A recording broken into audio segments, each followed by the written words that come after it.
Life isn't fair from Love More Fear Less. Life isn't fair. That is one of the first things I remember learning from my folks. When I would painfully scream about the size of my ice cream serving compared to my brother's, they would calmly respond, "Life isn't fair." It seemed cold and unfeeling at the time, but now I see how important that awareness is. First off, it's true. There is no line judge for the game of life. There's no umpire to blow a whistle when someone gets an unfair advantage. It is just the reality.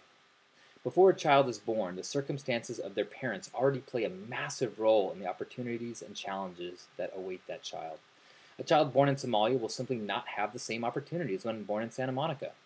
My grandpa used to call this the obstetricinal accident that determines the country and social economic class of our birth. Some would argue that this is no accident at all, but just a logical result of karmic cycles. More on that later. Some cultures have legal systems that try to soften the most obscene of the inequalities, but they are surface fixes to much deeper issues. Just because opportunities are equal under the law doesn't mean that things are fair. Compared to 50 years ago, cultural discrimination around the world in most situations has improved.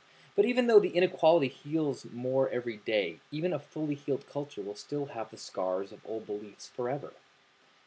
The truth is that everyone has their own specific set of gifts as well as obstacles. Even siblings growing up under the same roof can have vastly different opportunities. In many cultures, just being born second or female can make all the difference in the world. It is not fair.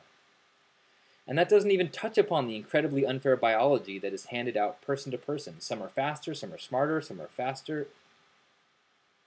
Some are faster, some are smarter. Some are faster, smarter, stronger, and we're born with economic wealth. None of it is fair. While there is no denying that certain circumstances create more obstacles, it is important to remember that getting an unfair advantage is not necessarily a good thing. In an old South Park episode, they show the debilitating effects that being unfairly good-looking can have on your personality. When everyone laughs at your jokes and agrees with you because they have a crush on you, it creates a skewed sense of self and a warped understanding of the world. The path of the pretty person may be easier, but that doesn't mean it leads to good things. Often it takes adversity to awaken the truly wonderful things inside us. When scientists set up the Biodome Project, they tried to create a fully enclosed environment with plants, water, and animals all isolated and contained under a massive dome. After a period of time, the tallest trees started falling over and scientists were stumped. There were no diseases or problems that they could see. The researchers eventually figured out that the trees, even with all the sun and water they required, did not develop properly in the bubble. Without the blowing wind, the trees' root structure did not grow deep and strong. Without the daily struggles of gusts and storms, the tree did not develop the necessary support system to support the adult tree. People, just like trees, need obstacles to build their strength. And actually, from this perspective, one can shift their view of obstacles themselves. If a challenge is required for growth, then it isn't an obstacle at all, but a classroom and stepping stone.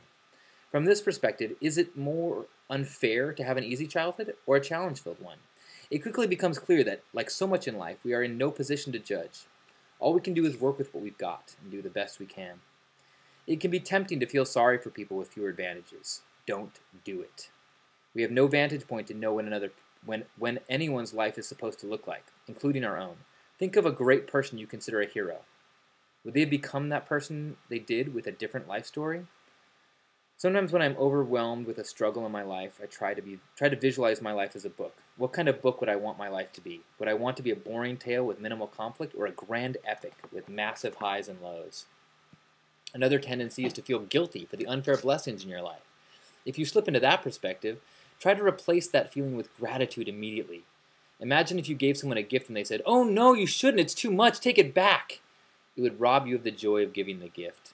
Instead, learn to joyfully receive and simply acknowledge your gratitude. Instead of feeling bad and trying to dismiss the gift, feel good and exalt it. When you embrace a gift, it energizes you and gives you the resources to pay it forward. Imagine that all your advantages and challenges are prerequisites for the role you play in the universe, whatever that may be. Feeling guilty for your gifts of your birth would be like a bird feeling guilty for its song. If you feel disadvantaged, imagine all your struggles as a cosmic classroom. If you feel overprivileged, imagine your resources as tools of the universe. Life isn't fair. Thank God.